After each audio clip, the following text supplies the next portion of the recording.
क्या कोई ठोस पत्थर किसी जीती जागती इंसान को हमेशा के लिए अपने भीतर समेट सकता है? महाराष्ट्र के अकोला में एक ऐसा चमत्कारिक शिवलिंग है जिसकी दरार में आज भी एक रेशमी साड़ी का पल्लू फंसा हुआ है। यह कोई साधारण कपड़ा नहीं, बल्कि उस महारानी की आखिरी निशानी है जो सदियों पहले महादेव के इस विग्रह में जिंदा समा गई थी।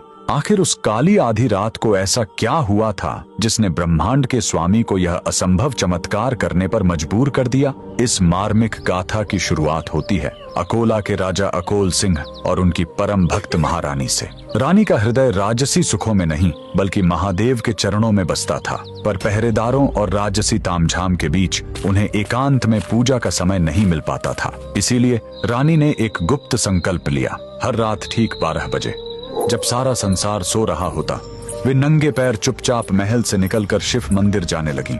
लेकिन नियति को कुछ और ही मंजूर था। महल के गलियारों में विषैला संदेह पनपने लगा। दरबारियों ने राजा के कान भर दिए। महाराज, आखिर महारानी हर आधी रात को छुपकर किससे मिलने जाती हैं? शक का वह बीज राजा के मन में एक भयानक राक्षस बनकर जाग उठा। एक रात हाथों में नंगी तलवार लिए राजा अपनी ही पत्नी के पीछे मौत बनकर निकल पड़े। रानी जैसे ही मंदिर के गर्भगृह में पहुंची और शिव के ध्यान में लीन हुई, तभी पीछे से राजा की पदचाप सुनाई दी। अपनी ही पत्नी पर तलवार ताने खड़े पति को देख रानी का कलेजा फट गया। एक पतिव्रता स्त्री के लिए उसके चरित्र पर किया गया शक मृत्यु से भी बड़ी सजा थी। आंसुओं से भरी आंखों के साथ रानी ने शिवलिंग की ओर देखा और कातर स्वर में पुकारा, हे नीलकंठ, हे त्रिलोकीनाथ, अगर मेरी भक्ति पवित्र है और मेरा सतीत्व निष्कलंक, तो मुझे अभी इसी वक्त अपने चरणों में शरण दे दो। इस कलंक भरी दुनिया में मैं अब एक पल भी जीवित नहीं रहना चाहती। उसी क्षण पूरे मंदिर में एक अंधा कर देने वाली दिव्य रोशनी फैल गई।